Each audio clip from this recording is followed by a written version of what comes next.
to XMD Academy's live stream. We have Spicer McLeroy. All right, we got. That was gonna be my intro. We got Adrian. Not gonna pronounce his last name. Hey guys. Martinique. What's going on? And we got Eric Askew. So how y'all doing tonight? By the way, my name is Michael Dunham. Say that again.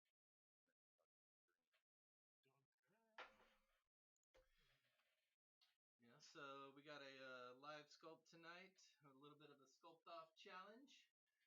Let's see, what are we doing? We're doing Cyberpunk as the theme. What do y'all, let's see. Spicer's got a nice spear going on here. I like it.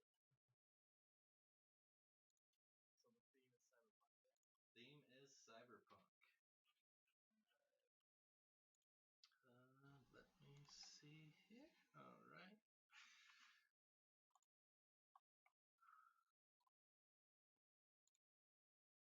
Hey, Eric, press that hide button. I don't want some reference. How long are we gonna do this for? For 8 hours. 8 hours? Yeah. Marathon. It's like Western working hours. What are your working hours? So we work for 16 hours. Oh, that's it? Yeah. Huh.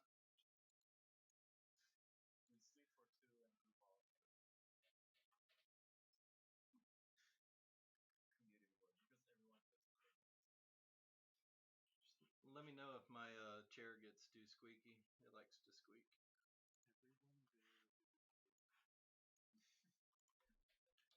Everyone there.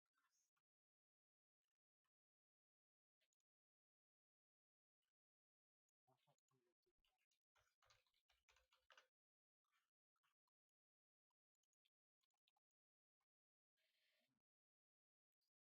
Looks like Eric needs to use the toolbox. You got a lot of brushes there, man.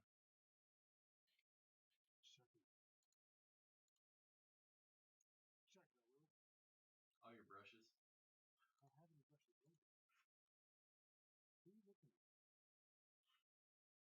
Click your brush panel.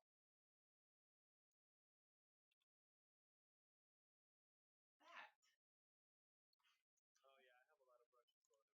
Oh yeah, I have a lot of brushes going up. That's nothing. Look at this.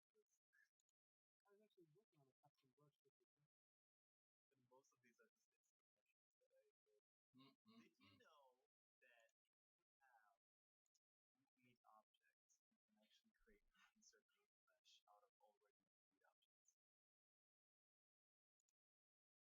meat objects? Yes. And they get like overlapped to merge them down. You can like turn on. It's really awesome. I use that a lot, especially for creating the little mechanical things that I would have V-Main shapes for.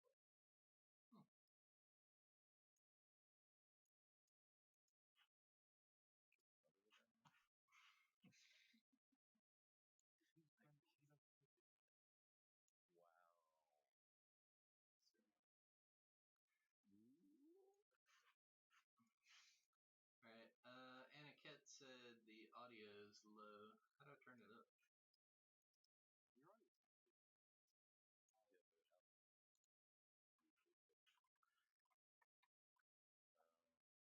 As a video capture device?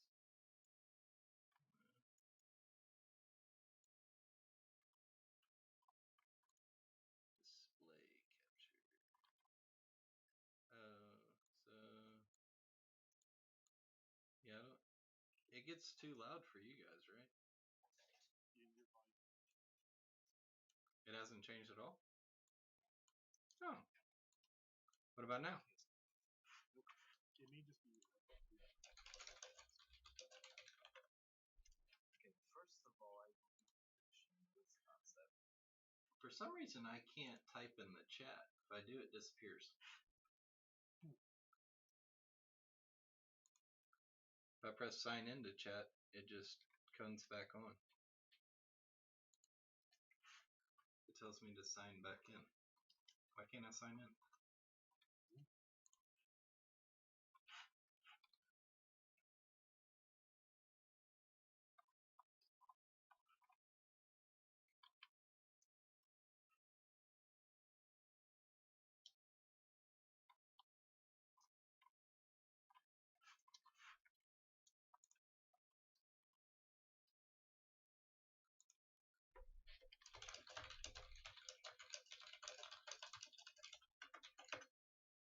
Huh.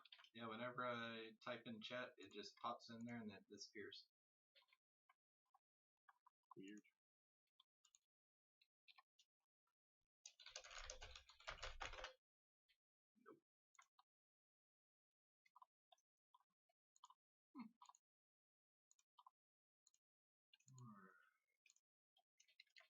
Nope. Alright, let's see.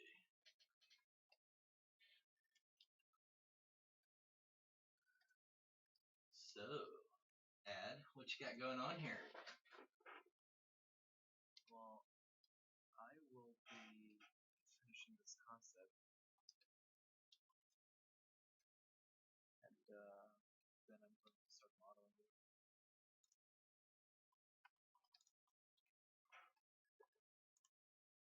What you got going on, Eric? Just walking over there.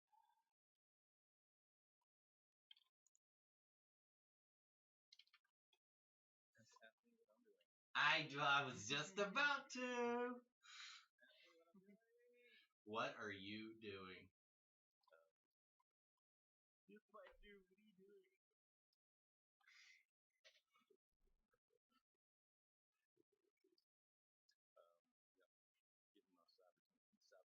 Getting my Cyberpunk. board.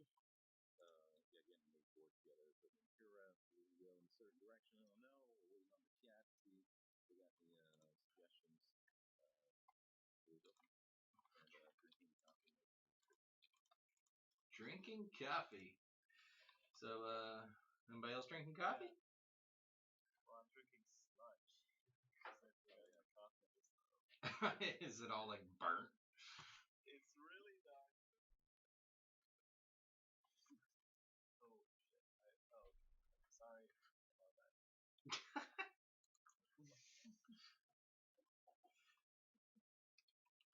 Careful with the language. It has a nice smoky taste to it though, so like I like that. Huh.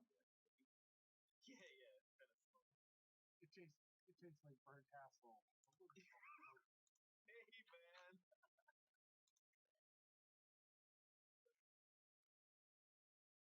Pissing myself.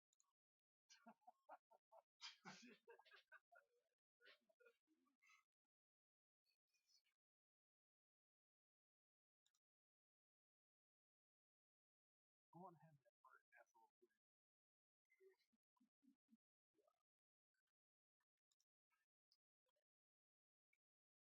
I'll make a course on that.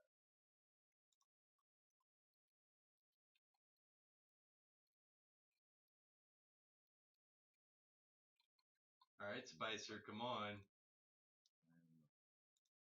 Look, I'm trying to get these, these digital scars down, right? Or if I'm gonna go with a straight piano, I don't know. I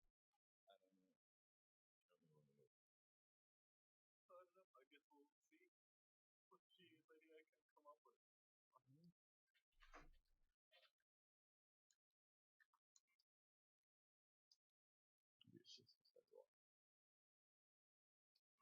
Try to figure out the design, like the design language of this guy. So what have you been working on? Getting those courses going.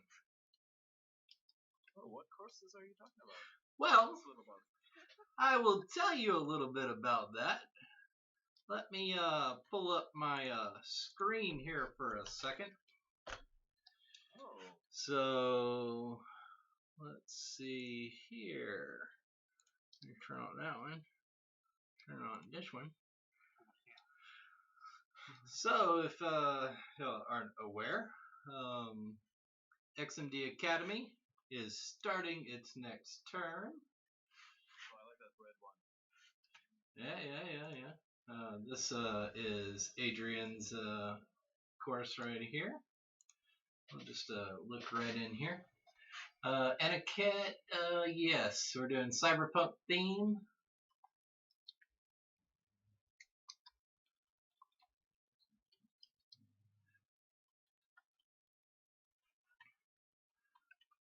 I just love constantly. It's just you can go so many ways with this. It's incredible. I could be sitting here redrawing this guy's back for days. You know what? You know something. You should tell everyone like what they could actually do to find out more about like concepting like you like. Oh, well, they could definitely try to get and buy my course. Yeah. I talked a lot. Like I get into some design details there, which is really nice, and it's probably some knowledge that some people might find useful.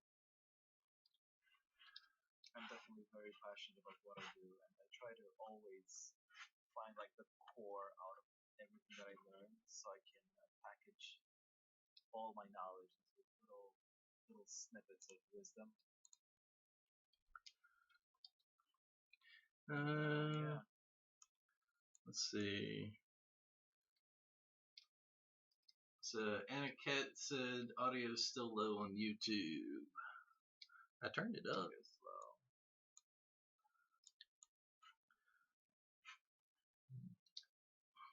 Did you turn it up in your Streamlabs? Yeah, I turned up the audio output. What about the input, your microphone? You try to turn both of those up. It says I'm good, but y'all are low. So that means that you need to turn up the desktop audio. So you need to turn both of those up.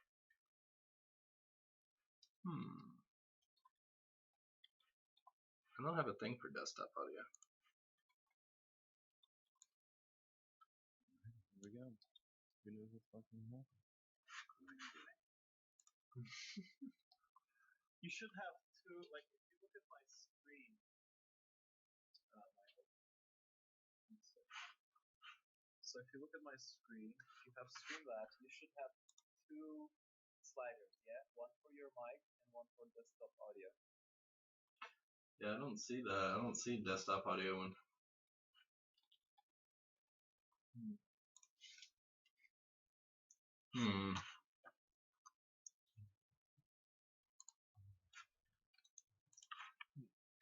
How do I do desktop audio, Spicer?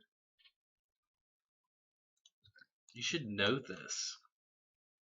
Actually, it's kind of weird because it comes with default setting. I don't know. I don't know either. Is there a way to bring that up? If you're on Discord, you can turn up their output. That's what somebody just said.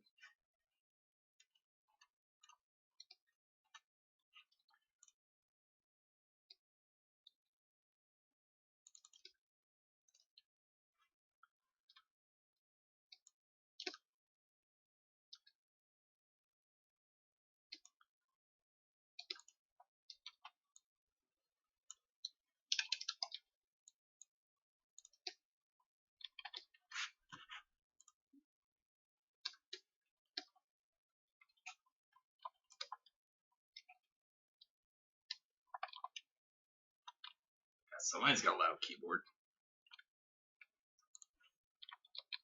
I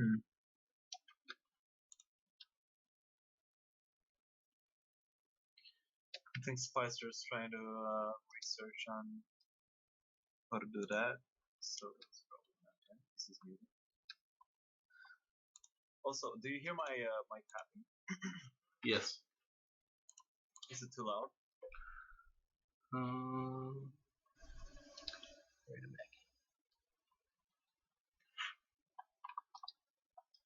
Welcome back, brother. Welcome.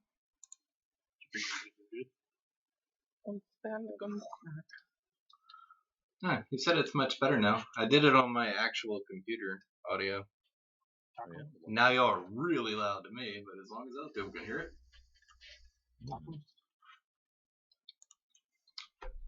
That's good. I don't understand why I can't type in the chat.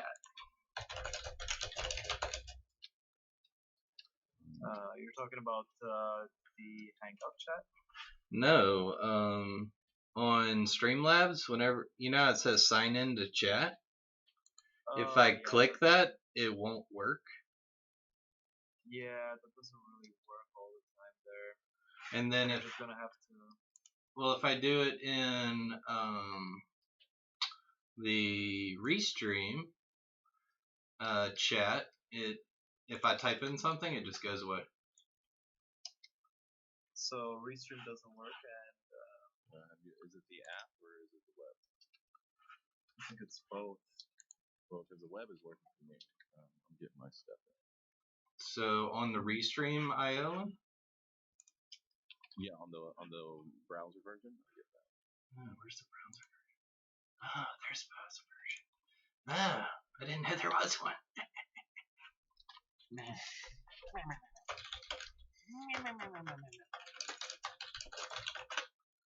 Huh, it did work on that one.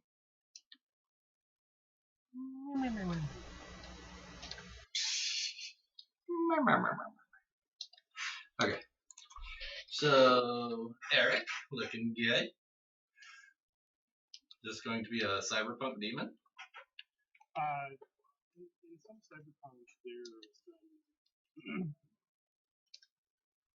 I want to use the word clubs, but that's not the right word. It's gangs. There are some gangs that are very Asian-esque, and they sometimes have like Oni masks or Oni implants. So I was thinking that I'd do kind of like an Oni implanted, girl who's kind of like an enforcer or something, who might be half Asian. Sounds good. She enforces that you pay your bartender.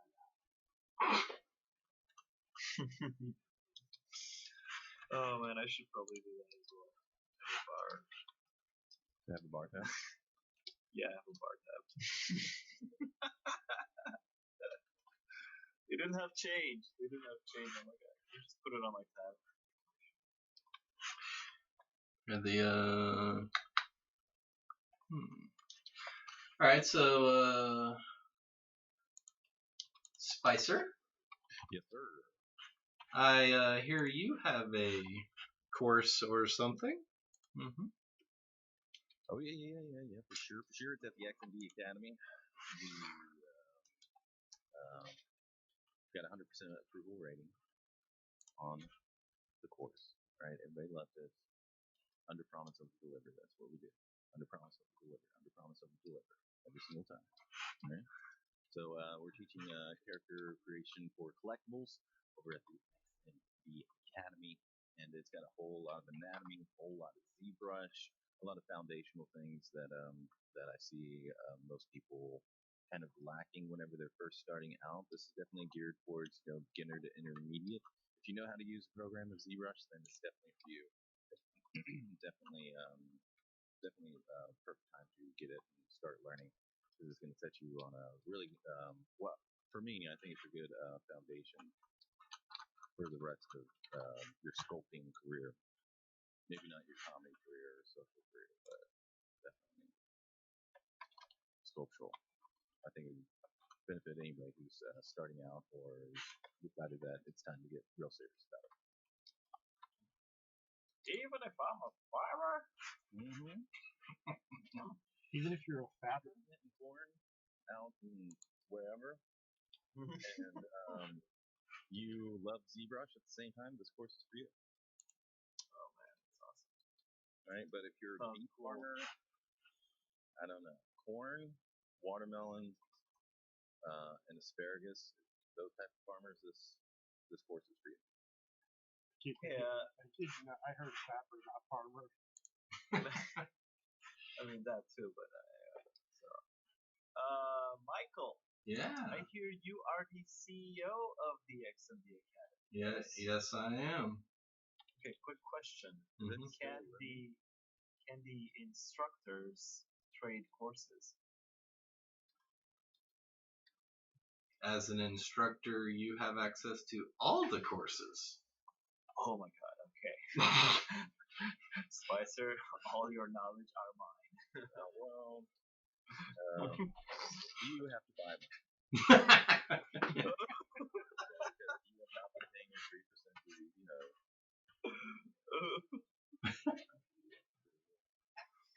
To chip in. I'm chipping in. Gotta put something in the kitty. I'm chipping in. As long as you're not chipping Chippendale, we're okay. Hey man, don't be so homophobic, alright? I look very good. Oh, I didn't say that I was being homophobic. I just said. Have you seen Ad Raised from the Dead? Yeah. Have I seen Ad Raised from the Dead?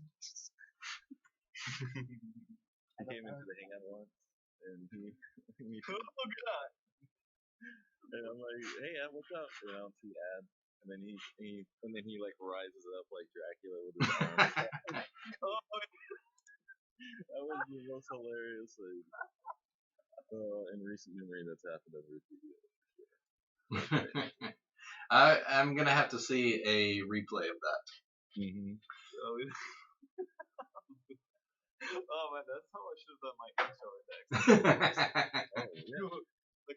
I actually have a bathrobe that's really it's just black, and it looks like a vampire. It just put like some fake, I don't know, chopsticks or something in my mouth. Like from Pennsylvania or something like that? No, dude. No, he is Dracula. No, Romania. It's close. But like in movies, they always confuse them. It's just a hop, skip, and a jump away. All right, so all the monsters come from over there. Actually, funny story. Once I was in like the equivalent of Lyft, going between cities, and this guy got me from the capital to my city, and he was a photographer, and I was like, so what do you photograph? And he said that right now he's traveling through Transylvania and photographing like old houses of like really rich people, like barons and stuff, old barons. And he said that there are a ton of very interesting places there, so it's very, very cool. I might actually go and have a visit. And I encourage everyone to do so as well. It's a beautiful country. Mm-hmm. Mm-hmm. Ain't got no gas to. So, Eric. Yeah. I hear you also have a course. Lies. You're so gossipy. Some little birdie you just told me. How about you tell us a little bit about your course? Well, it's a course of antibiotics to take care of that thing.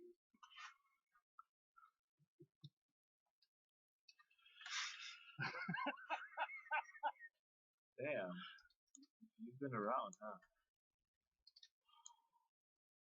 I was gonna say there's a mom joke in there, but I'm gonna leave that on the table.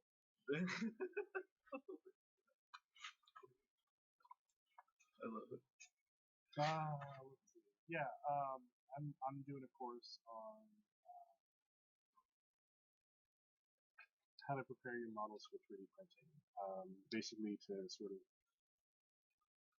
I'm going over a lot of the things that people don't know about, like how to do keys with draft angles so that they produce better results, how to optimize your products, how to really take what Spicer is doing and turn it into a functional 3D print.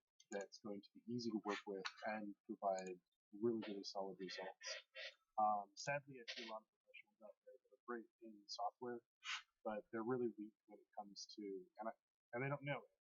They don't know this, but they're weak with their output because they're not familiar with molding and casting processes, or they only just, they just want to throw something into the 3D printer and they're just going to take it out like that. So ultimately, I'm showing how to get better production out of your pieces, covering all sorts of things like graph angles, and not custom keys, but standardizing your tools, that kind of stuff. It's an interesting subject. I like it. That sounds amazing. And if anybody wants to register for any of these courses, you can at xmdacademy.com. When are you coming out with a course, Mike? I'm actually working on one now. What is it? It's going to be photogrammetry. No, over on Meshed Up Live, we have Karen McCarthy. She works at Atelier. Yes. Game artist over there, and we're talking about how important it is. If you are trying to get into the game industry or even the movie industry, and you want to contribute to the character art side, it would be very smart to have some photogrammetry in your portfolio. So yeah, I'm definitely interested in a course like that. Are you going to be going over? Sorry about that. Are you going to be going over like character stuff, or are you going to be just going over environmental? It'll be environmental. I'll probably do some character stuff. I haven't had too much experience doing the character stuff, but it's all the same concept. I don't have a rig to do the photography for the character stuff, the instantaneous photography, but you can still do it without it. If you set up a little minimal rig, you can do it with one camera. You just have to basically set up a rig where they're lit all the way around, and you move around them and take a picture. If they're lit evenly, then it'll work. And if they don't move, that's the other thing. You have to have somebody that's very, very still. Oh yeah, that's what that knockout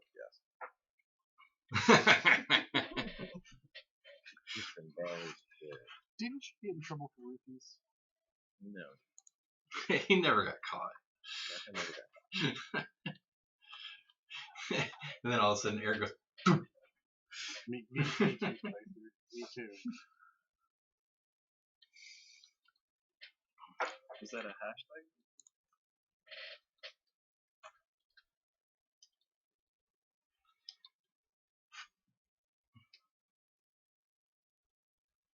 Anna Ked said rotate on a tripod. Are you rotating the person on a tripod, or that might be a little uncomfortable? It's when we were doing it out in New York, we had a motorized turntable, so we used one set of lights, and the lights stayed static. We rotated the object. In a lot of cases, when we had large objects, like a person, they have to get familiar with how the turntable is going to rotate. The turntable rotated relatively slow. It took to do a full revolution. It took quite a while, like several minutes. So it wasn't horrible, but it wasn't. A lot of people felt uncomfortable doing it, but we got better results that way. So so the lights stayed static, but the person rotated? Yeah, the lights were static, the camera was static, but the person rotated. We had a very large. Did you have a lot of lights? Because if the light changes, the lights change, but if the camera's static and the lights are static, you get really good results. I see what you're saying. Yeah, that's okay. I was thinking of it backwards from what you said. That's how most people approach it. They would rather move the camera and the lighting rig than move the person, but that can be just as unwieldy, but more for the operator than if you have a decent enough lighting, it's not a problem if it's all evenly lit all the way around. That works pretty well. So I did that with shooting some rocks sitting on a table, and it worked really well. So for photogrammetry, is it better to have like really ambient light with no shadows, or is it better to? Yeah, the less shadows you have, the better. Shadows usually anything dark doesn't capture. It captures better in reality capture than it does in photoscan, but you're still going to have some error in there. Anything shiny doesn't capture. There is a spray that you can spray on to get rid of, or basically it mats the object and it'll wipe off. But yeah, yeah. I forget what it's called. I think 3M makes it. But yeah, I mean it's like spray paint, but it just wipes off. It paints whatever you're doing gray. But yeah, I did a huge photogrammetry shoot in outside of Ladder Canyon in California that I'm working on or started working on, and I'm going to make a scene out of it, and that's going to become the course. So maybe in a couple months I'll be done with it. It's going to be pretty huge. Oh. Okay, thanks for the donation, Nick. Way to go, Nick. We like Nick. We do like Nick. Hey, Nick. You're awesome. He came in with a diamond. It's like $1. I mean, we're usually platinum scale, but he's coming in with diamonds? I think we got it.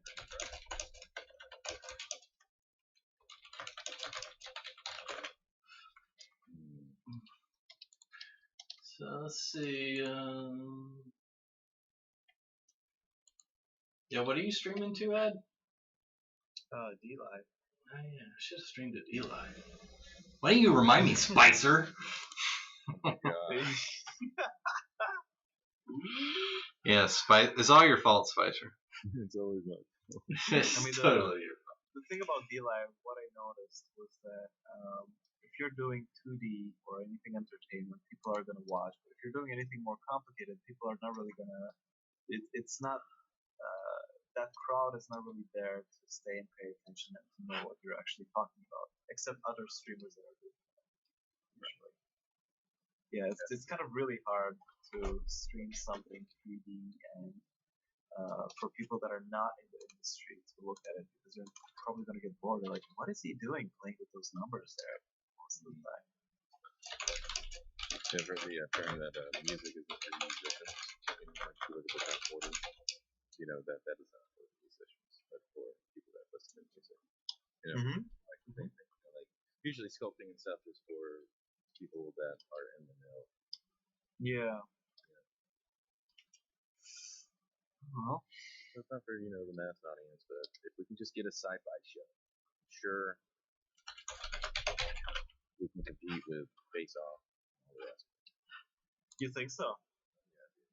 I mean, what I'm thinking is that sci-fi is taking off. Like it's finally starting to take off. More and more people are starting to get interested in that. So that's good. I'm like, finally, dude, everyone's gonna catch up with us already. You're getting like a cursory knowledge of like practical effects with like Face Off. I mean, it's highly dramatized and set up and all that. Yeah, I saw that. But it's but still, you know, for the layman, it's still a good pathway to at least be interested in the behind the scenes aspect of all this art that doesn't just show up on screen. It needs to be created, and there's failures and engineering and, you know, blood and sweat that goes into it. You know, I mean, in some ways it creates better appreciation. You know? Yeah. Oh man. Actually, I don't remember what movie I watched, but it was just full of effects and stuff at a cinema.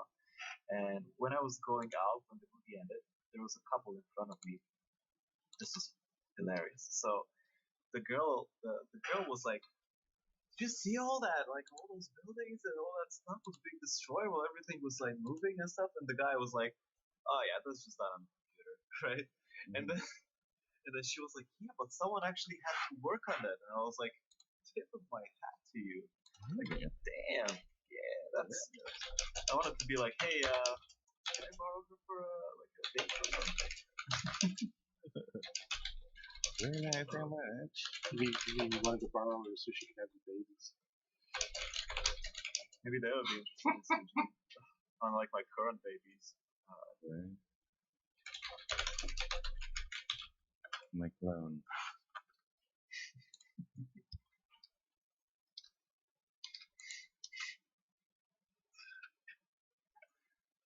The Spicer, you were talking about you wanted to do a different course at some point, right? Another one? Yeah, after I get people have done it before. I'm not trying to say I'm revolutionizing anything, but I want to use ZBrush to create comics, and after I get a nice workflow and a few solid efforts out and developed a workflow I'm very comfortable with, I'll definitely create a course on using it for like illustration. That is awesome. But that's like 2 years out. Nah, you can have it done in a couple months. You got this. Oh, okay. Yeah. So that's what I'll be doing in the next couple months. All right. Hey, no, I got it. You can make a course on how to make a course as you're making the course for your course. Dude, I would watch that. So you're going meta. Yes, so you just do like trial and error, like that didn't work, but it's a learning experience for everyone else. Right? It's perfect. I think that would create a nice. The problem. What? I wanted to add something to that. No, you just saved me. Okay, so wait, so add what I add something. Wow, man! Wow, No, I didn't mean to name it like that. So what I wanted to say is you'd probably end up with something interesting if you do that, because you'd get more engagement every time you failed and you raged out. Oh yeah, totally. And then you would probably fall into this group where. Are you saying that Spicer has anger issues? Alright, so what I wanted to say was that you would probably fall into a loop where you just naturally start like failing more just for the drama, just for people to watch. Oh yeah, failing on purpose. Well, Bombing. So then I worked on this and I realized my mouse was plugged in the wrong USB. Damn it! So we have from Aniket. He actually named your course, Spicer, Oh yeah. and it is brilliant. It is Courseception. I know there's a lot of stuff. Hell yeah. There's a tutorial within a tutorial within a tutorial. But now you owe him 3%. So. Ooh. 3%. Someone's been taking my business class. What was it? Tax everything?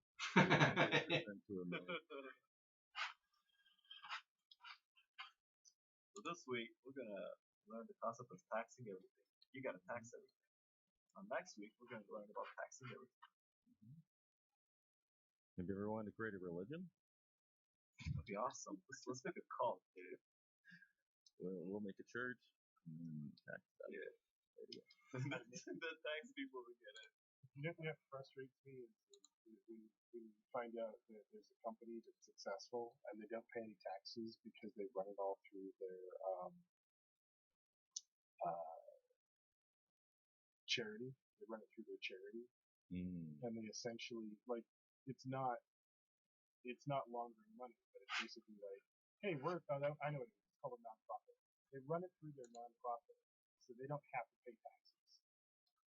And everything and anything they do gets run through their nonprofit. I was like, mother, what? Genius, man. Yeah. It's genius, but it sucks because I tried to, for my own company, I tried to look into that. Mm-hmm.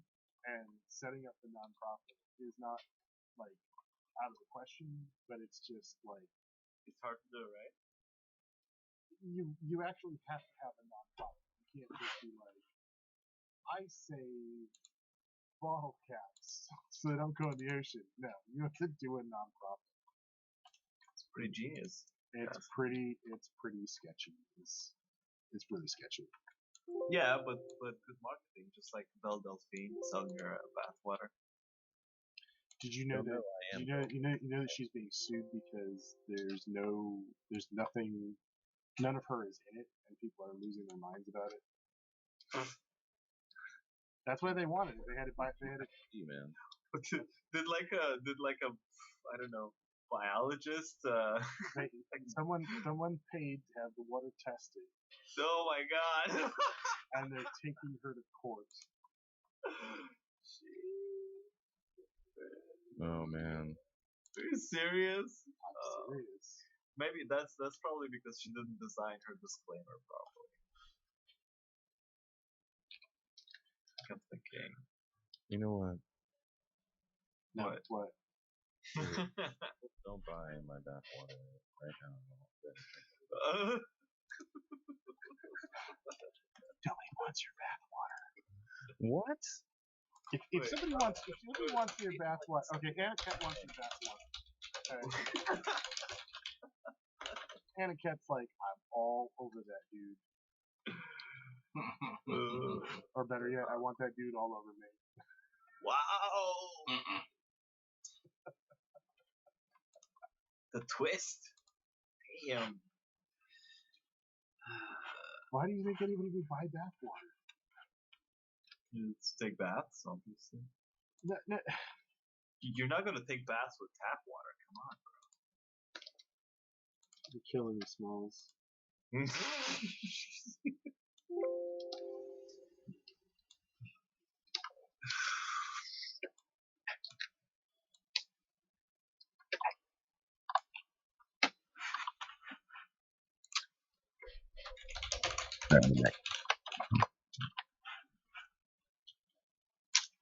Did you make some more bathwater? Yes. No. Not a bathwater, but just in general.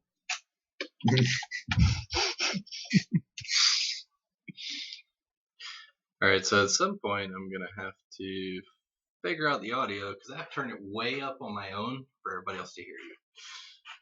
So I'm probably going to be deaf after this, but at least other people can hear you now. You know what? Take your headphones off and put them around your collar. Yeah, there you go. You know, I didn't even think about that. Oh my gosh. I'm a little special. No, you're not. You're fine, dude. It's the only reason I knew about doing dumb shit like that is because when I used to teach, I'd want to listen to music, but my head would get hot. Plus, I have to hear my students, but I couldn't, share my music with them.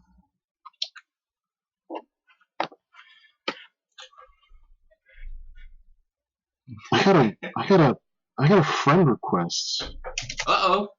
Oh, someone's... People are starting to like you. Hey, Eric's... Hey, don't say anything dumb and mess it up. No, they disappeared. Uh-oh. Like they sent it, and then they were like, I don't wanna. Oh, They changed their mind. They changed their mind. And now you're like, dude. Just kidding. I wonder what Hiram's doing.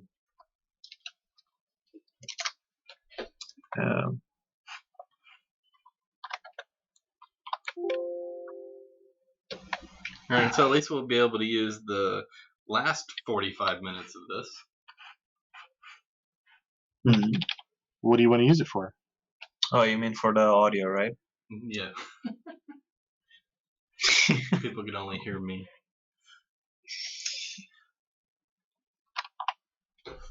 Ooh, what you got going there, Spicer? We're making a cyberpunk male character. Are you still playing games, Spicer? Do you have any interests in right now playing Grim Dawn, and I am waiting for Cyberpunk. Yeah, Cyberpunk looks really good. Yep. I'm kind of surprised that they dropped. I never would have expected the actor, who I can't name, Keanu Reeves. I would have never expected that in a million Oh years. yeah. Mhm. I got to hear the interview from the creator. The creator was talked about it briefly and how his wife had guessed that it was going to be Keanu Reeves because they were getting an actor for the event, and I was she apparently is really sharp, so I'm really kind of excited. Yeah, it's going to be a good game. Yeah. I think there's a couple of games I'm really looking forward to, and probably one of the most stylistically brilliant games I've seen in a long time that may not come out for many years is Witchfire. That looks, yeah, if you haven't checked it out, they're a European company. I don't remember where, but I believe it's Northern European. Mm-hmm. And I've been following this for a while now, and it's kind of like Castlevania, but with guns. Is the closest thing I can put it to, and you have to have like serious skills at like dodging, So it's very active, like yeah. Spicer's not gonna play it. Spicer's all about the hardcore. I'm a button masher. I'm not gonna lie. Yeah, me too. I don't want any I don't want to think. I just want to press buttons and then get better armor. That's all I want. I love RPGs. That's my language. I'll play the hell out of some RPGs. Oh yeah. So, did you guys ever think about like old people homes for us when we're gonna be like dude, super old? How old are you? 31, dude. I'm getting there. I'm ready to retire already. I'm getting there. I mean, come on. Like, I'm just thinking, I've already started mapping out where they're going to put my ashes. So I'm thinking that, like, old homes are going to be basically gaming pits. You may not be wrong, dude. I think being old is gonna fucking rock from now on, dude. Because we're gonna have all the time in the world. Nobody's gonna if grandkids are gonna visit or something, we're gonna be like, fuck off! I'm playing something. It may not be nearly as hopeless as you think. Apparently, Elon Musk's company, where they connect you to the computer, has made a big announcement that they're finally coming to market with something. So you may be able to download your consciousness to the internet, man. You'll be That's the next. not gonna work. You're gonna die, and you'll be the next. Clone, you'll be the next Neo. Your clone is gonna live on, and you're gonna die if that happens. I was actually debating something like this with someone, and it's like, what part of your brain? Because there's definitely a part of your brain that has like an ongoing consciousness, that never sleeps, that never stops. And if you get to that part and you kill it or clone it, you're gonna die. Because we were talking about how would you become fully cybernetic or cyborg without you losing the consciousness, without just downloading your brain pattern onto something else, right? And then you die.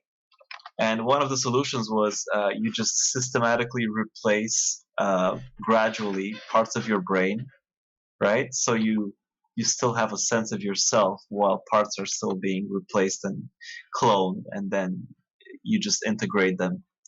You got all too serious about this. Sorry. I'm over here being like, dude, I love the subject. Think about it. It's weird. Yeah, like how much of you can be replaced before you're no longer you? Exactly. Yeah. Like, because there's definitely a part of you that when it's going to be replaced, it's going to be like lights out, like the core part, and nobody knows where that is in your brain, which is interesting. Well, there are some people that believe in some weirder ideas, but I'm not going there. Well, I mean, yeah. And a kid asked about how do some twins think on the same level? Twins are strange. I think we should go back to talking about Spicer's bathwater.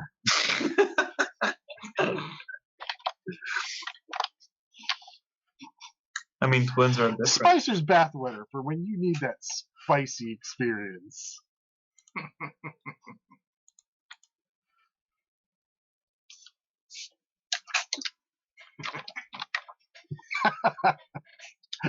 You're laughing because you just ordered some, didn't you? Spicer's bathwater? Spicer's bathwater. Yeah, you can never have enough of Spicer's bathwater. Spicer, time to go jump in the tub. You got to get back to work. Bottle it up. He's sculpting from the tub right now. Don't you guys know?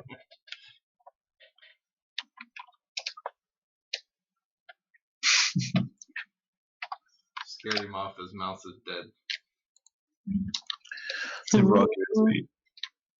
Did you take a potty break? Yeah, I'm just talking to the chat. How many people you got over there? I have 14 million.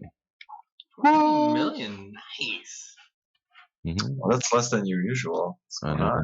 Well, I haven't streamed in a long time. Usually it's in the 60 to 70 million, but yeah. That's what I thought. Yeah.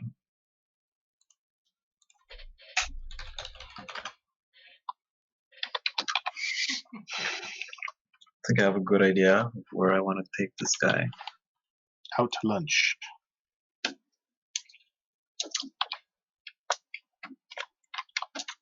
So, Eric, you got some boobies going on there? Boobies. What about my boobies? Are we gonna have a Me Too moment here? I think you're creating one right now.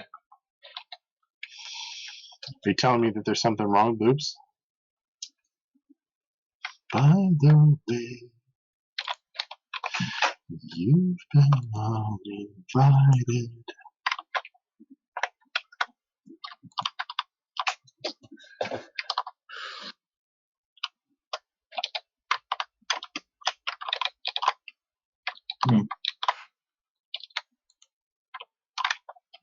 All right.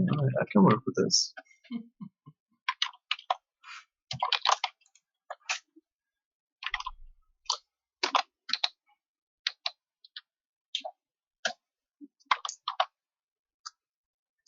I don't know what I should name this guy. Name it when it's done. And sculpt it.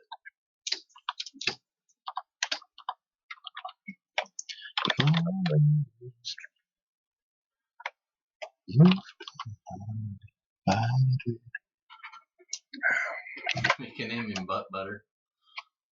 There you go, butt butter. Butt butter. Good old butt butter. For all those butt butter needs. Poor babies without their butt butter. Just gonna get a rash. Spicer, you up to 15 million yet? 15 million. Yes, 15 million. Nice. It's gonna keep going up. It's gonna keep going up. Probably, I'd say we'll get back up to 60 million. You know, if you turn on your cam and start dancing, I bet it would skyrocket. Ooh. Hell yeah. Well, I'm gonna need some bits and donations if you want me to dance. Can we call you Senorita? Alrighty, so Senorita Spicer. Mr. Spicer. See, spicy.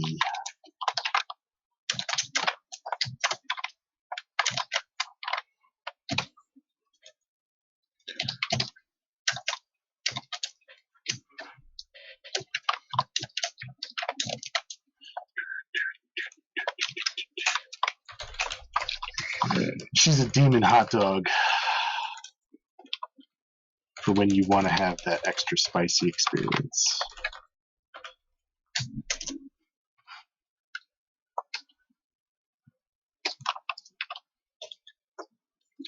No.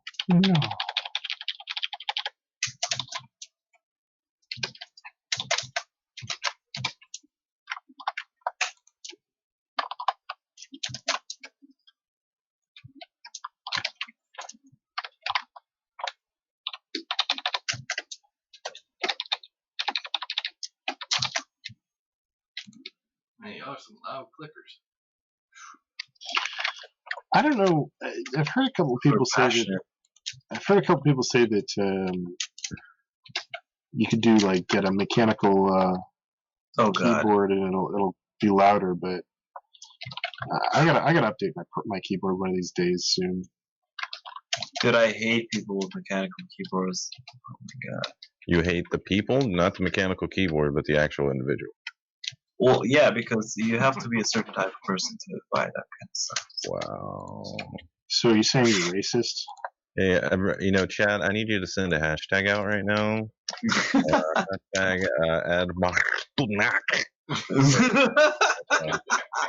Is that how you say his name? Oh my god, no, not this subject again, please. Oh, shit. Don't be that way. Oops. See, now you made it awkward. Damn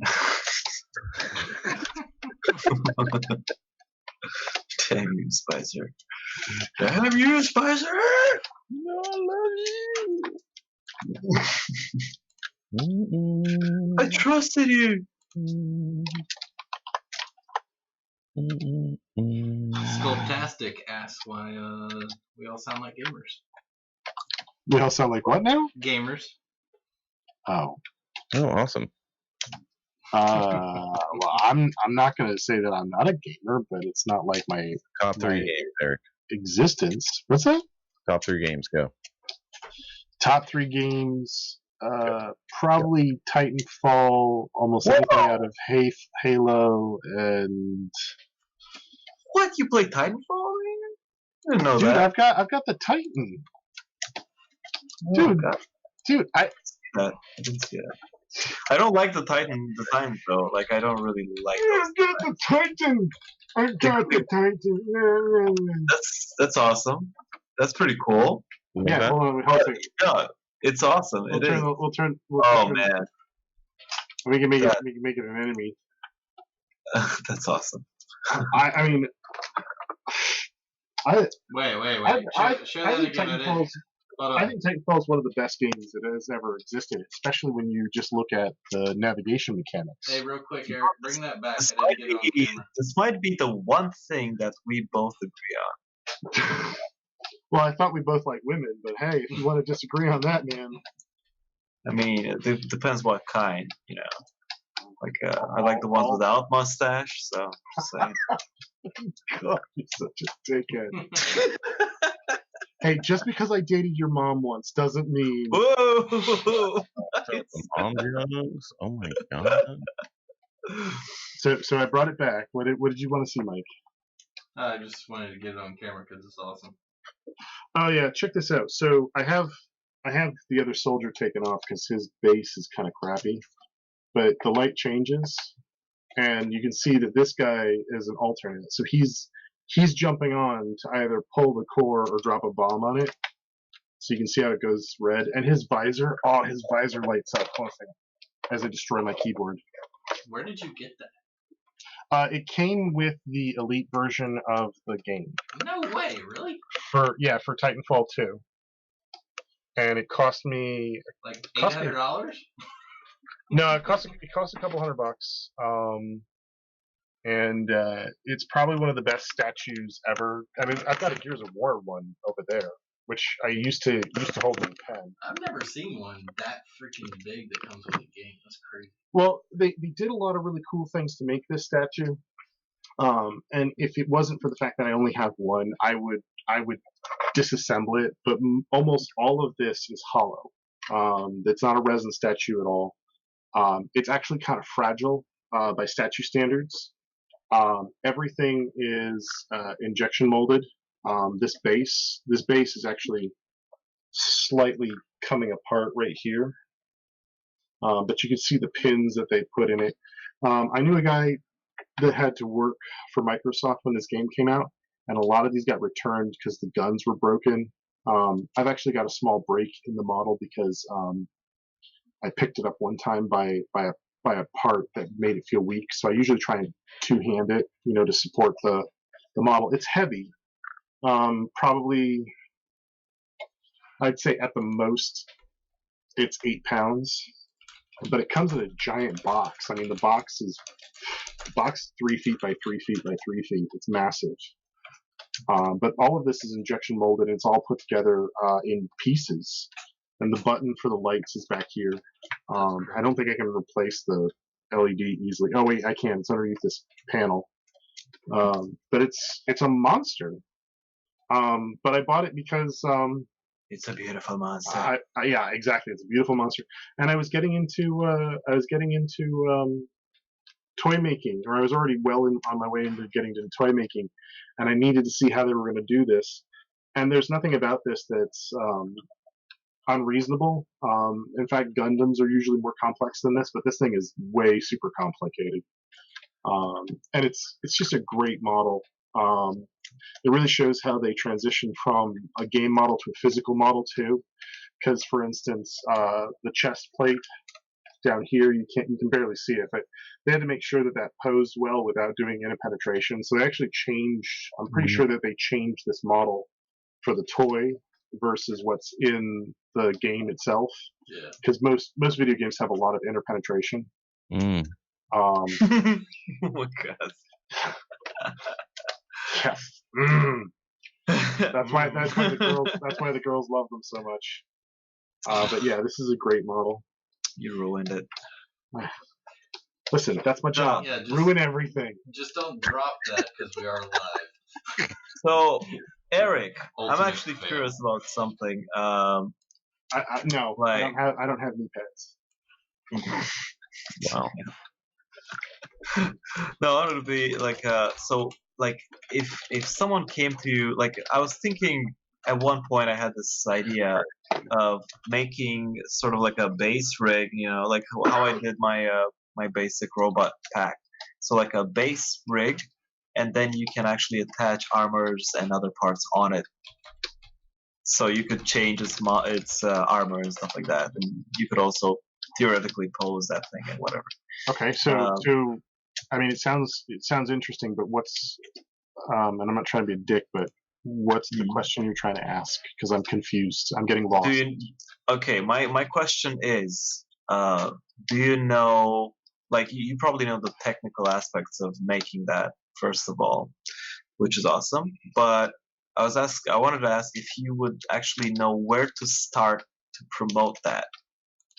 Are like, we talking to get about? it, Are we like talking a about? toy? It's like a toy, that you can get in stores. It's, I'm going to tell you right now. I just did something that I should have done years ago, and I didn't know that I should have done it. But I just built a full Gundam, and he came apart because I haven't used any glue on this Gundam. Also, Okay. I can't reach this. All right, so the Gundam on the whole is not only does it use my favorite types of joints, which are the ball joints, which the Japanese model and toy makers prefer or seem to prefer in the products that I've owned that are Japanese made. But it also it's also the kind of model that you can make the entire thing without glue, but it's probably not going to stay together forever. I was just trying to say that it's this kind of thing that you can do at home with like minimal effort. But this model has more points of articulation than I have ever seen in a single model ever. For instance, and you build each joint, okay? But this pauldron, this little blue part is hinged. The pauldron is hinged. Then the pauldron's mount is hinged. Jesus. And if I were going to do what you're talking about, I would make it so the mount, I would make the mount the hinge point, and then I would attach pieces to that. But the problem that you're going to deal with, I'm trying to be gentle with this model because this model's got like this. I don't know how many points of articulation this thing has. It's absolutely insane, and I didn't bother counting it. It only took me like I was very casually putting it together. I think it took me like 3 or 4 days, and I only put in maybe an hour each day. And I didn't do any finishing. I just cut the parts out and put them together. I mean, it's I'm not really. I was more interested in the construction than anything else. Yeah. I would buy a Gundam. I'd drop $75 and get a really nice Gundam that's one of these, and I put it together. And you're gonna learn things, and you just be like, oh my gosh, I never thought about that. Oh my gosh, I never thought about that. I mean, these little jets on the hips have no less than 2 points of articulation, so you can pivot them and you can rotate them. So when are you gonna do a print like this? I probably wouldn't, because that was the point. That was where I was trying to go. The problem that you're going to have with swappable parts or very tight tolerance precision parts is that you're going to run into two things. You're going to run into, as you change parts out, they're going to the part that holds it is going to wear out and get weaker over time. That's number one. Number two, to get this level of precision, you really need to have a machined mold, injection molded product. We can do it with 3D printing, sure, but that means that I was talking about this with my business partner. I would give just about anything to go over to the place where the artists make the Gundams and spend some time with them. There's nothing here that is unreasonably complicated, but just the elegance and simplicity at which they did to put this together just blows me away, and I'm thoroughly impressed. I'm guessing Michael could get a contact and get one of those guys to do a course, huh? Yeah. The other thing about this product, the way that these are built, there's a core robot. All the dark stuff that you see under here is the core, and everything else attaches to the core. So all the white stuff comes off. All the white, blue, and yellow stuff and red stuff comes off. So there's actually an arm with joints underneath it, and then they have mounting points in a couple of places for hinged armaments. But like, for instance, this has got I'm going to pull this out here. Hopefully I don't break it. This arm has a hidden secondary arm, and I just ripped the cover off. There we go. So this has a secondary arm inside the main robot. Yeah, got it. And that's pretty crazy. And it's you end up putting all these pieces together so that you can play with this stuff. And nothing's really that. It's very elegantly done, but it's complex as a whole, but each component is not complex because they're all either ball joints or pivot joints, meaning they only have one axis of rotation. The ball joints are probably the most exciting things because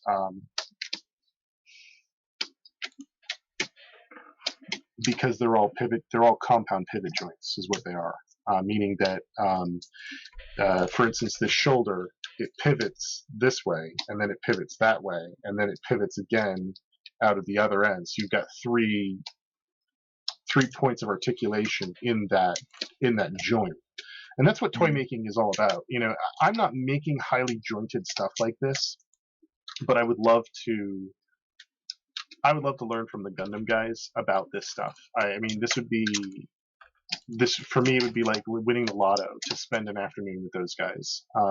And not just because of the work that they do, but because I'm in love with the culture. I love the story. I watched quite a bit of Gundam. Not everything Gundam. As much as I would like to, there's like Gundam on top of Gundam on top of Gundam. There's so much stuff. You could watch. But they have some things in here like I can't show it to you, but they've got a piston right in here. You can barely see it, right in there, and that piston functions. It's the kind of thing, Ed. I'm not kidding. Drop some money and get one of these. And when it comes to toys, like articulated toys, you will be blown away at what this is. And this is the one I bought. It's a 1/100th. This is the one I bought. And the truth is that I should have put this together years ago. I bought this maybe 2 years ago, maybe not that much, maybe a year and a half ago, and it's been sitting on my desk. But the whole studio's been cleaned. In fact, I went through and cleaned again today, which is why the drawing table's got some stuff on it that needs to be organized. But I just filed like 2 inches worth of papers that is all drafting for Worlds Overrun and for the tabletop gaming stuff. And I still have one small bookcase I got to clean up here. But the level of toys is pretty extraordinary, because you can go from solid figures like this guy to very simply jointed figures like, say, for instance, Star Wars figures, to stuff that's much more highly jointed like the old G.I. Joes. The old G.I. Joes are pretty good for the time period, or for the number of joints of articulation. I think Gundam is one of the few things that I can name that has the highest number of articulations. And the only thing I have in the studio that's got more articulation than Gundam, or as much articulation, well, not as much, but my figure from Deus Ex, that's probably the second most articulated figure I've ever owned. And I bought that one just to understand how the joints were done, and the joints are amazing, because they have a crossover of both the Japanese style ball joints, and the knees are done as pin joints. So, Hey, Mike. Yo. Hey, sorry to interrupt. I'm wondering, since you're the big time CEO of XMD Source, home of the XMD Toolbox. Well, what's that? I know you got some premium lifetime keys over there for my chat over here. What? Can I get like can I get 2? Can I get 2 keys? No way. Let's see. Yeah, give me a minute. by the way, Ed, Yeah. the knees and the elbows on these are all double jointed. Oh my god, that's crazy. They're fucking unreasonable, and it has proper ankles. I mean, this thing is just, as far as these kinds of things go, this thing is just bonkers. That looks pretty cool. Yeah, I'm actually pretty glad that you're into Gundams. I personally don't like the designs of that much. I'm more into industrial style sci-fi stuff. But I know they sell very well, and I was actually thinking of making a Gundam pack, so I'm probably going to ask you about some pointers and some things at one point. I'm gonna say this, man. With a few exceptions, I don't turn my nose up too much at other styles. I think that usually the things that turn me off are like not necessarily subject matter, but the aesthetic. You know, some aesthetics really don't do anything for me. Yeah, Gundam is one for me, like that. The aesthetic of them. Gundam has a range of styles depending on what you're looking at. I need to finish this guy.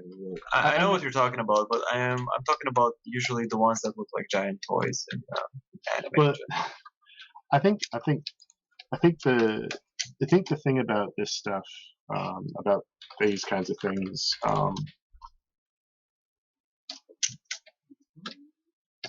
when I was teaching, I may not have bought one of these because the proportions are all wacky. I mean, the size of his feet versus the size of his head versus, the size of his hands. I mean, all this stuff is kind of like, it's crazy, but it's a giant robot, and I've always loved giant robots. But I have more Evangelion stuff than I do Gundam stuff. But if I could tell my younger self, hey, pick up one of these because the number of articulations that they have is going to teach you so much more about toy making than you currently know. And I knew this had high articulation because I've been studying the instruction sheets that come with it. But putting it together makes all the difference in the world. In fact, one of the coolest things on here is they've got a trigger latch. I just flick the trigger for the post here, and it's very cleverly put together. But it's all plastic. I think there's only one metal part on the whole thing, and it's a screw that I put in for the joint on this suspension armature. But you know what? Here's the thing: is that games. I'm saying this for the audience, not for you guys, because you guys already know this. Games, toys, model making, all the stuff that Spicer and Ad and Mike and myself are into, which I'm into all of the media, special effects. It's all about layer.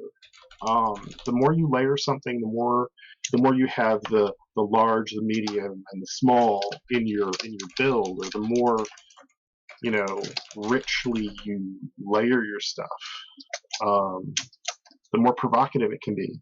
I mean, it can also be infinitely more complicated that way. But I actually talk about that in my course at one point, about the proportions that work, and if everything is complex and nothing is complex and all that stuff. Yeah, you got to have essentially you got to have areas of rest. Oh yeah. I think though that if you're going to pursue what you're talking about, it's just an idea. I'm just like throwing it out there because I think it's a great idea. I think it's a great idea. I was just gonna make a suggestion though, that I think that solve the problem of the multiple components in a way that's going to not give you significant disadvantages. Meaning specifically, if you use something like a shallow rare earth magnet, neodymium magnets. If you use small neodymium magnets, which that's fucking interesting. Yeah. Then you could just drop it into a socket. Yeah. Then that means the wear and tear. That's a great idea. Exactly. Yeah, that's a great idea. You can get neodymium magnets quite small. In fact, for those of you that don't know, I have a set of cancer though. What? I'm kidding. It's a joke. All right. So the rare earth magnets or neodymium magnets. The coolest thing about neodymium magnets is that if it weren't for them, we wouldn't have cell phones or earbuds today. Because when you microphone with a headphone works, it's a membrane that has a copper coil on the back of it, and then there's a magnet. Well, the neodymium magnets, and then you run a charge through that so that it vibrates, and that's how headphones work. That's how speakers work in general. Neodymium magnets is what has allowed us to have little itty bitty tiny microphones, or speakers, I should say. I keep saying microphones. Little itty bitty tiny speakers in both our phones and in our earbuds, which has improved the quality and reduced the size. Even though I'm wearing full covers, these are neodymium magnets in here. And it's one of the reasons that, for instance, the United States has panicked a little bit because we can't get access to that stuff because we're fighting with China. China has a better resource for rare earth magnets, even though this stuff is all over the planet. They have a better way of accessing it than we do here in the American continent. You're going way off topic here, right? I know that, but I'm trying to say to you, you can get them at really tiny sizes. I love your passion, though. It's awesome. Well, if you don't if you only understand the surface knowledge of a thing like neodymium magnets, then when you go and you try and research it and use it for other things, you're going to come up short.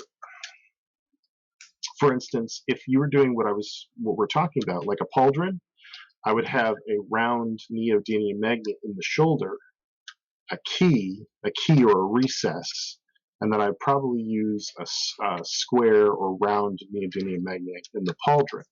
I prefer a round one because then they don't have a pull, meaning that if it accidentally gets flipped in the manufacturing process, it doesn't reject the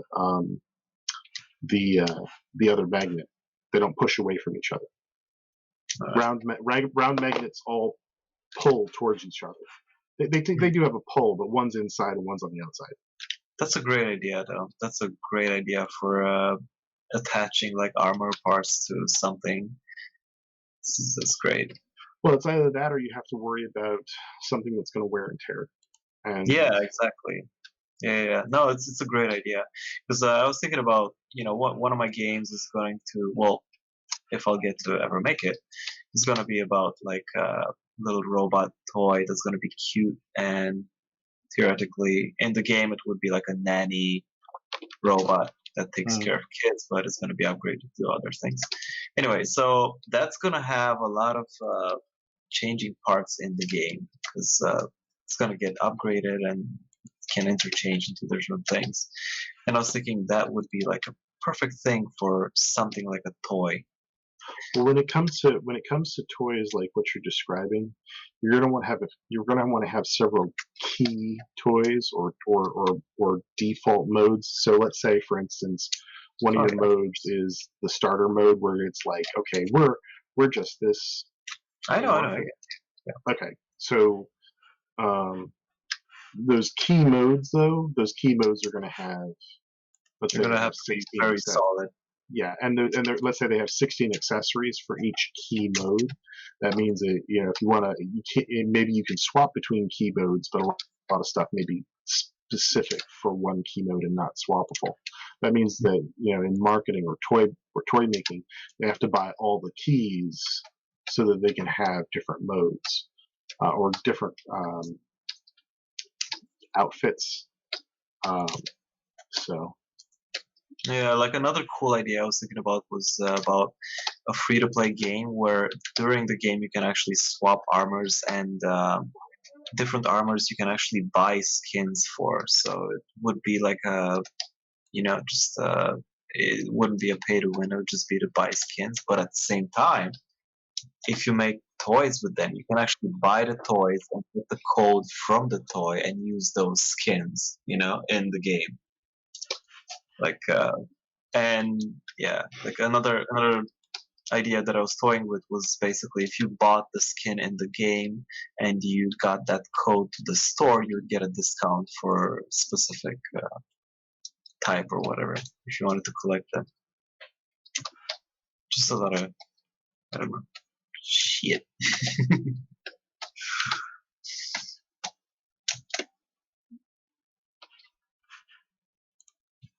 I guess everybody else is left. Yeah. No, nobody's left. But yeah, I think that you should definitely explore it. Any idea that you continually explore will give you it'll answer questions for you, especially if you can do all the development on paper. There's several products that my partner and I are. And I say my partner, I've got several people that I work with, different companies and so on and so forth. But I have one partner in particular. We're actually exploring about 6 different products right now. And actually, because we're exploring them, we're already talking about patents. You really can't patent a toy, but you can trademark it if it's something like your game. So you're going to want to look into that stuff because trademark law is going to be important. There's a number of different ways of. Definitely got to get a lawyer for that. I don't want to. Well, you can do 90% of it online because what's going to be trademarkable in your country is going to be held to those laws, and you're really not going to need a lawyer in the beginning unless you're starting to file paperwork, and even then you may just need really lazy though. All right, I'm back.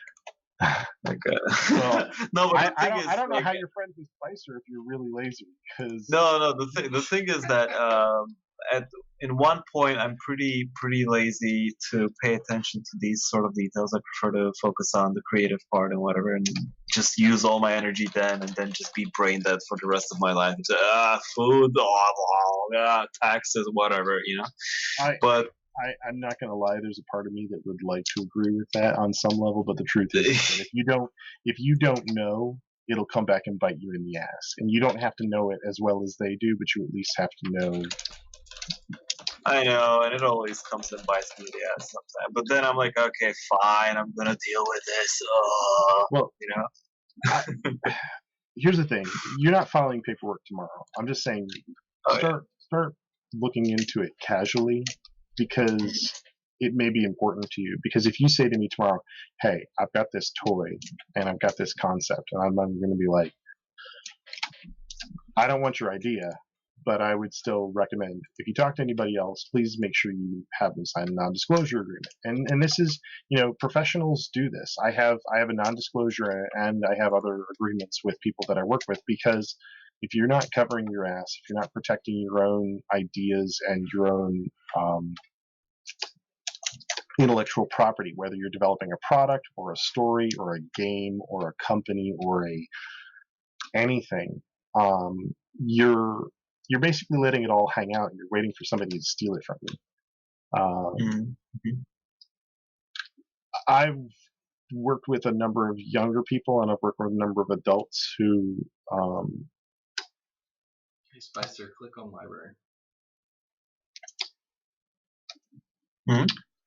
So he was talking to Spicer. You know what? The more you protect yourself, the better off you're going to be. Even if the idea doesn't go anywhere, as long as you're covering your bases, you're going to be in a better spot. And if you just let it all hang out, then you're going to be in trouble. There's a story about a group of kids that were trying to produce. There was a group of guys that wanted to produce that movie, Power Rangers. They wanted to produce the Power Rangers movie, and they asked me to get involved with it. And they let it all hang out, and they didn't sign an NDA. And they took the script to the company that produced the Power Rangers movie. And guess what? They produced the Power Rangers movie, and those guys got left with nothing. They got nothing. Damn. If you're not going to be professional, you're going to get taken advantage of. Yeah, so true that.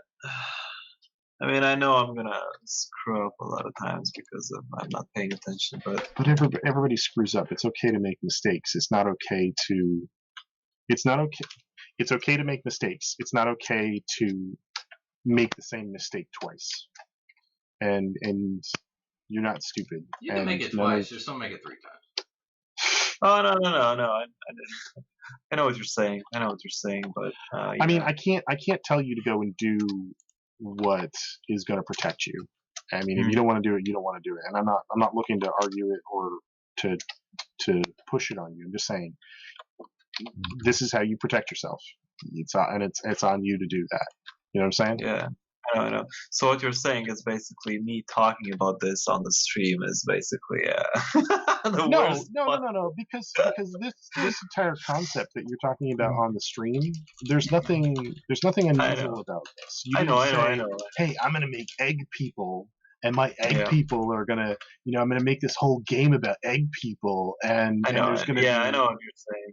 And I'm also gonna be a hedgehog and shit, and I'm also basing my looseness with these things on the fact that very, very few people actually know how to actually do something like this. And at the same time, even if you go specific with your ideas, and at the same time, even the people who know how to do this, there's a very small chance of some of them actually, doing it.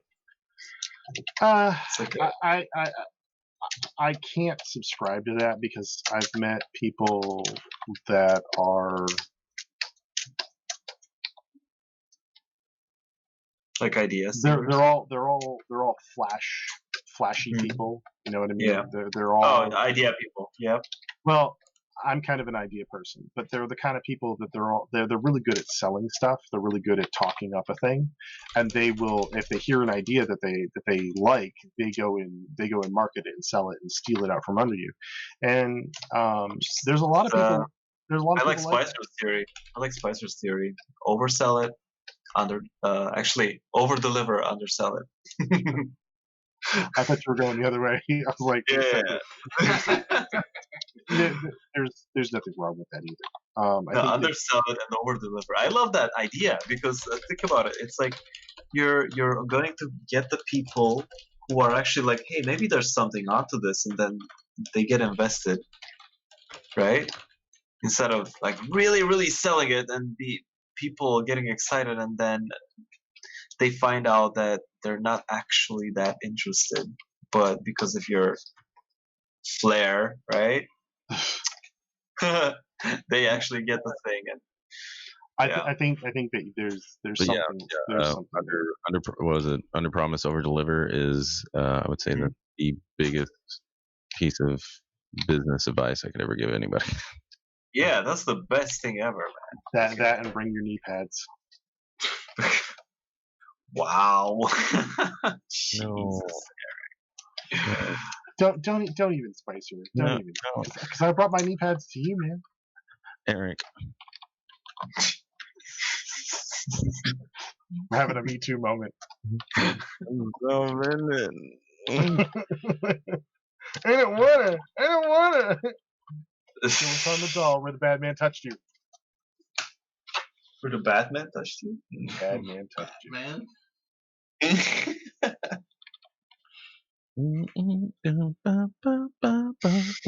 But yeah, I encourage everybody, like if you don't understand how something works, even if a professional tells you, hey, that's not a smart idea, go out and figure out why it doesn't work. Understand what the thing is. Understand, why the advice was given that you were given. I've had a couple of students in the past who asked me questions, and I said, that's not going to work for this, and this reason, but you should probably go do it for yourself so you know why. Because that's the greatest teacher. One of the greatest teachers is personal experience. Yeah. So, like, I think that, and I've been rehashing the question from the webinar. One of the guys asked, what do you do if your character has hair? Well, I really didn't explore the question. I just gave an answer, which is that the hair should be volumetric. It should have volume. But I should have asked, well, is that hair fiber hair? Is it card-based hair? Is it, because are they trying to convert like a video game character or something like that? Is it something other than 3D printable surface? And sometimes you really can't do anything with that until you have more information. And a lot of people ask questions that are, for lack of a better term, they're vague because of a lack of information or a lack of experience on the question asker's part. Doesn't mean that the question's stupid. It just means that the question isn't fully evolved to answer in a concise way. So a lot of times, most teachers I know will give answers for the questions based on their perspective, and that perspective may be completely the wrong answer for the given question. So a lot of times there needs to be more exploration. Oh yeah. Yeah, that also happens with like college teachers, right? They teach obsolete information. Well, I taught at the college level, and I don't think that the stuff I was teaching was obsolete. I think that. Oh no, but that's because it's not your full-time job, right? It was my full-time job. Okay. It's what I did. I taught college for 6.5 years. I taught ZBrush for most of it. It was my jam. I was the expert in ZBrush at the time. I mean, there were other people that knew it. But...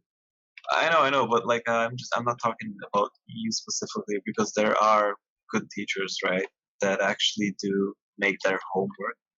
But a lot of teachers are just like, I'm just gonna teach the same thing over and over again. I think that's a sad way of experiencing both teaching and learning. The one difference between someone who teaches in our industry and someone who teaches in a normal college, like say, or a normal school where they might teach language or whatever, is that the subject matter may not evolve. When it comes to what I was teaching, which was ZBrush and what have you, the software was getting new updates every year. So I was invigorated. I'm like full on, like it was like meeting my first love over and over. Like definitely, like in order to teach something like this, right, you have to have a passion strong enough to learn it, and you can't have a passion to learn this without loving it, So you're obviously going to be interested in it. Yeah, I love talking about this topic. There's nothing I love more than model making and toys and sculpting and games. I don't know everything. In fact, I was actually going to ask Spicer and Mike about Spicer's course before we get finished tonight, because you never know who's going to teach you something that you didn't know. One of my interns taught me something extraordinary about 8 years ago, and if I had known this when I had started with ZBrush, I would have been much better off than I was. But at the time, and he was an intern. He was a young guy. He didn't have 3 or 4 or 5 years of experience with the software. So, just a sec. I just want to say that yeah, I'm just gonna get Spicer's course when I get some CG peers. So. Wow. I Spicer, would you like to borrow my wiffle bat with BBs? Or do you want the sock with carpenter nails in it? He's not here. He's not here. He didn't. Thank God. I'm gonna give it to Mike. I think Mike wants the tube sock with carpenter nails in it. Fuck you, dude. I'm just messing with. It's okay. He's already fired. Oh shit. Fired as we're gonna find his body in a dumpster tomorrow.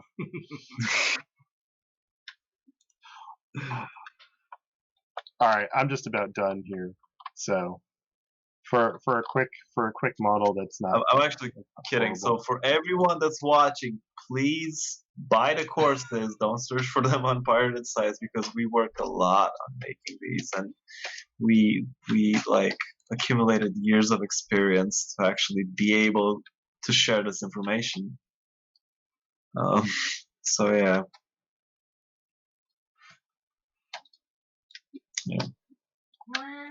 Give credit where credit is due.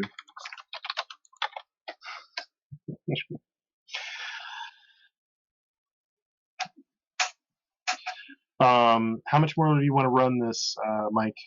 I thought you were going 8 hours. Mike. Yeah. Mike. He's not. I told you we were going 8 hours.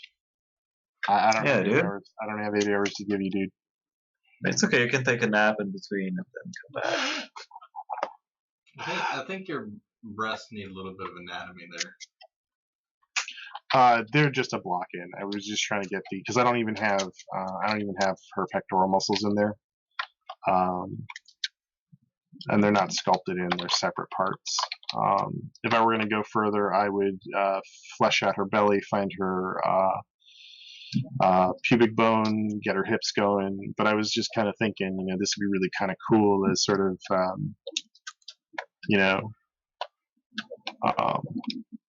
just sort of like a little bit more than a bust, which is what it is. But I might actually try and finish the character at some point.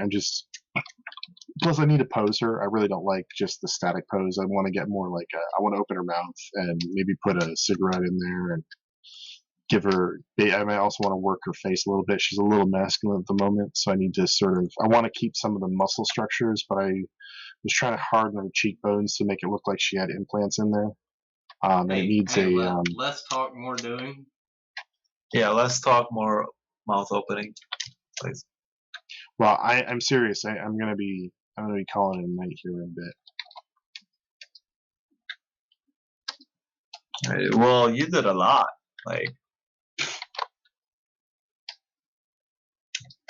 Yeah, I'm gonna turn these into negatives.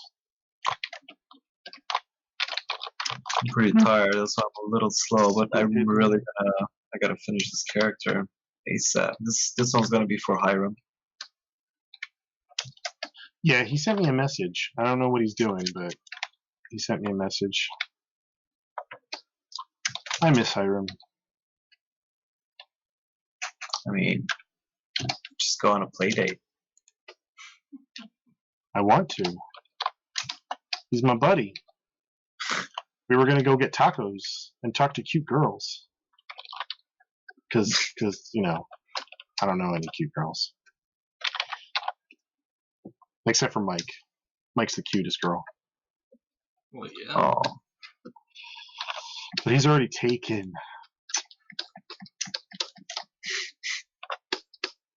I don't want to have to battle. I don't want to have to battle royale his wife, man, because then I'd have to break out the luchador mask, and somebody's gonna break a table, and then they'll be crying. And that would be you. Are you sure? Are you sure about that? Are you positive?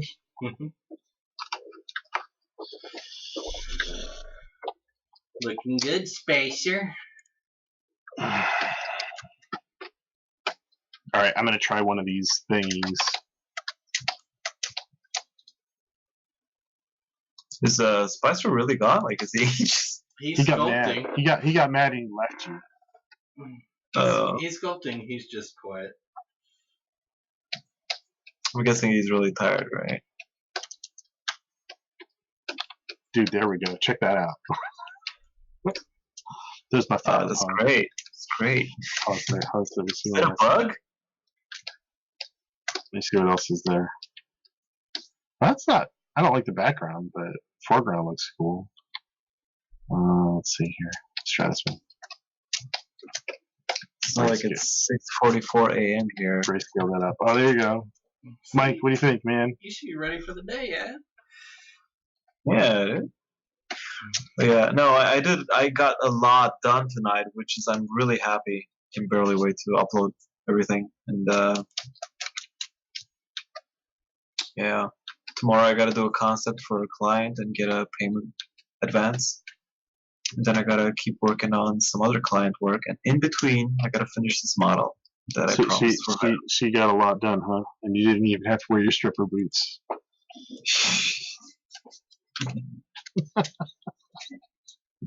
You left the red thigh highs in the closet tonight.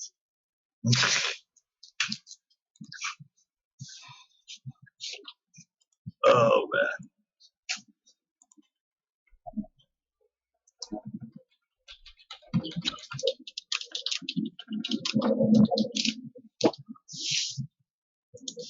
Yeah, Hiram wasn't on my friends list for some reason. We got disconnected. I don't know how that happened because I haven't cleaned up my friends list in a while. And Hiram's not toxic. He doesn't do that toxic masculinity bullshit. So He's not toxic, except when he eats bean tacos. dude, he and I have been talking about tacos like way too much. I don't like that one. It's too grainy. Let's try this one. Let's try this one. I think they pretty much all have to be tweaked a little bit. I really want to get into these. I haven't had a chance to really do it as much as I would like. I was thinking I would play with it tonight, but then I remembered that we were going to do sort of the subject matter. I really like what's his name did with them, and I've been talking to him about it. I'm trying to remember his name. Pablo Nunez. Mm-hmm. I really like the work that he did with it, but I found it a little. I find that I have to go back and I really have to look into how to develop my own, because a lot of these are they're cool, but they're way too heavy-handed for my uses. So I'm gonna have I might just take the that's not horrible. I might just take the presets and start modding them to my own liking. One of the best ones is the blueprint one. That one you can use for almost anything.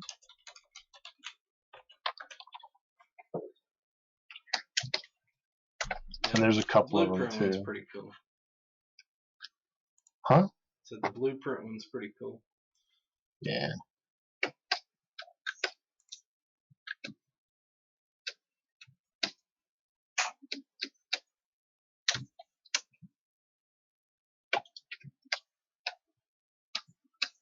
Yeah, I don't know why Facebook is acting up. I should just say that's because it's Facebook. They had a huge image crash on Facebook and Instagram not too long ago. I honestly wish that Facebook had. I wish they would revamp things a little bit. I mean, it's a pretty great tool in some respects. It's a really great tool if you use it like I use it. I use it for only to get information about industry stuff and to follow a few of my former students and a few of my friends who are always posting cool things. I've got a young woman who's she's going back to school, hopefully for illustration. I like to follow the work that she's doing because it's pretty exceptional. And I think that if that's how you're going to use it, if you use it in a positive way, it can be really useful. But I wish it was oriented a little differently. You know what I mean? I wish there was a way to filter out stuff, especially like dumb things. I mean, I like a joke just as much as anybody, but if somebody's going to be like getting all into those hot topics where it's like going to be unpleasant and stuff, it's like I don't really want to listen about that stuff. Let me turn that off until somebody talks about something else. But most people just either gut people or they fucking jump ship and say, I'm done with this. No more Facebooks. Okay. But then I wouldn't be able to hang out at the Shiflet Brothers forum or the Styrene Syndicate or the XMD page, and see cool things. Like the new Spider-Man head that somebody Play for the Vancouver Titans all the What was that? Jeez. Click one button and how much longer are we going to be going, guys? That's what I asked him. How much longer do you want to go? Let's I say we call it. call it in 10 minutes. I say we call it now because I'm rendering. Let's give everybody 10 minutes to finish up. Yeah, we'll put some cyber scars on this guy real quick. Yeah. You want to put those cyber scars on him.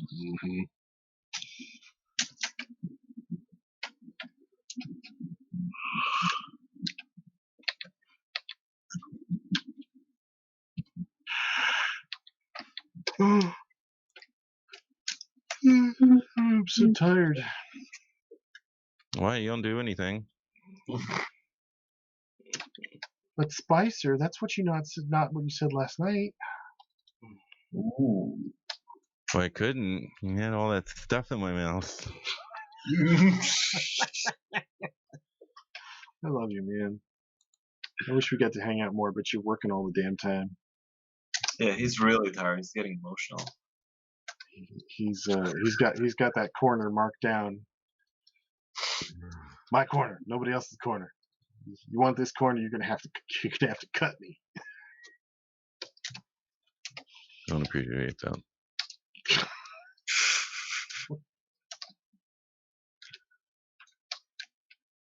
I'm doing my business. What you want? I got all the fixings.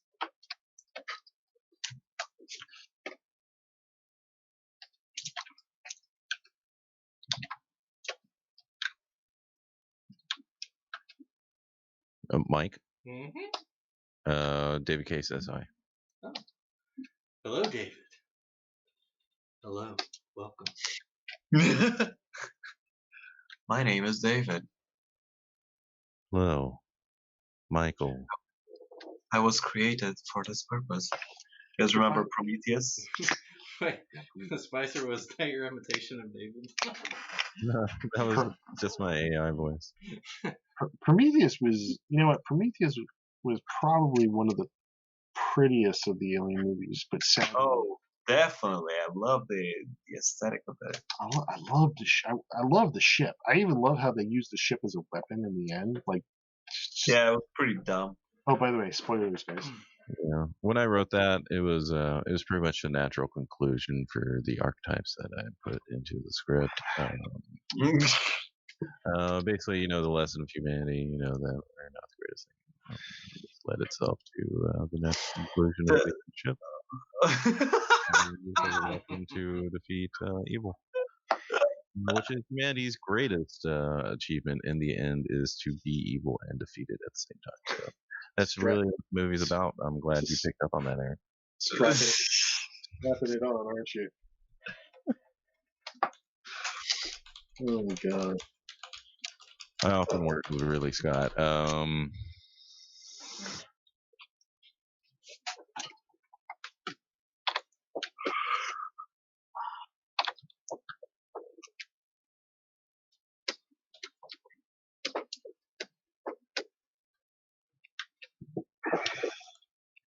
We should do more speed sculpting sessions like this. We got 6 minutes. We got 6 minutes. 6 minutes, everyone. Ding, ding, ding, ding, ding, ding. Doom doom doom da ding da ding doom doom doom doom doom da ding da ding doom doom. All right, settle down, Eric. All right. You settle down. My neighbors are trying to sleep. Yeah, right. Come on. I thought you were going to roofie them.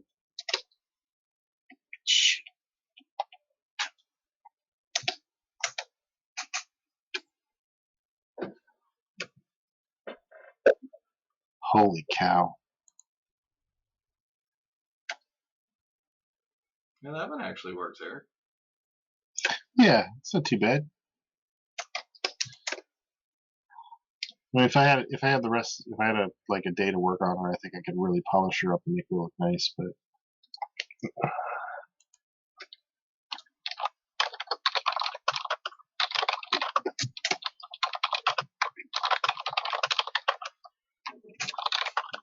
Spicer, are you gonna get your people to vote? What? Oh yeah, I'm gonna vote for the best. See who is the champion. Hey Spicer, do the voice.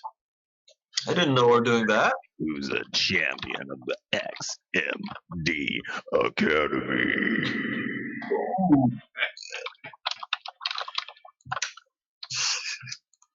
Was that okay? Yeah, that was great. That'll work. Okay, thank you. Oh, so what, Ad? You're saying you would have worked harder if you knew you were competing? Yeah. That's a patriarchal thing to do. Patriarchals. Your competition is very patriarchal. You should know that everything is a competition. Mm-hmm. Don't you know that? Life. I'm going to breathe more oxygen than you.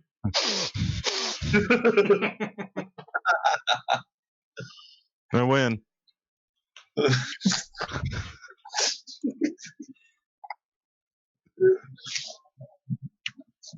4 minutes. All right, so for everybody in my chat, because my chat is obviously the best chat. Ad, Your chat's the only chat. can you tell people who you are, what you do, and what you got going on?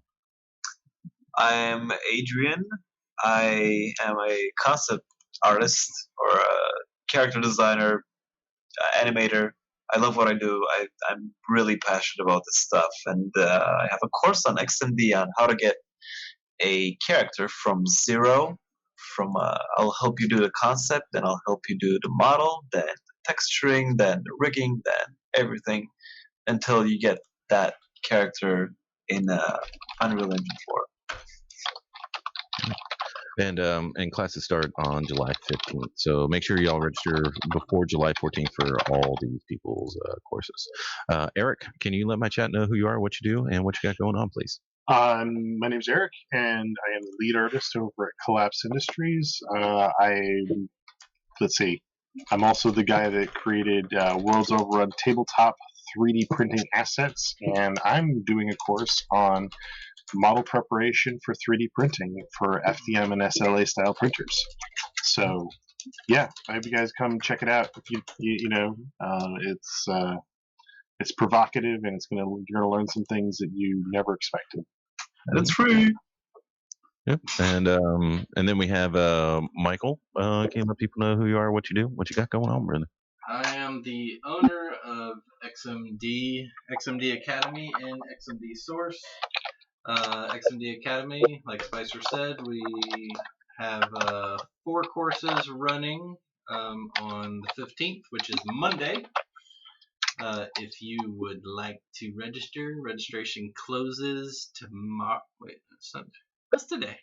Yeah, tomorrow. So yeah, spaces are limited, so hurry up and register. And I'm sure Spicer can give you a link. Mm-hmm. And everybody in the chat, you know who I am. I mean, come on. I'm the one-time CG channel Frank Frazetta, digital sculpting champion of 2010, certified by Ryan Kingsland himself. All right. So just know that. Yeah, obviously you do because you're here. And yeah, we got a course, character creation for collectibles over at XMD Academy. Going to teach you everything you need to know about the human body, male and female, face and body, even feet and hands, and how to sculpt laser guns as well. Even feet? Oh man. Right? Laser. So if you're into feet, you're gonna love that video. All right. So I'm gonna call it on my stream. I want to congratulate Aniket and Suquant for winning the XMD Toolbox lifetime subscription, and I'd like to thank Ad and Eric and Mike for putting all this together. And Mike, I appreciate all your work on the XMD Academy. It looks great. Make sure to go check it out at the xmdacademy.com and xmdsource.com as well. But that's it for me. And y'all want to say goodbye to my chat?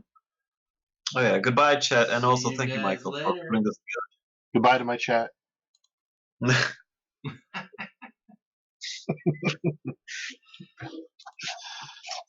Oh, she's someone pretty. said that you're racist. What?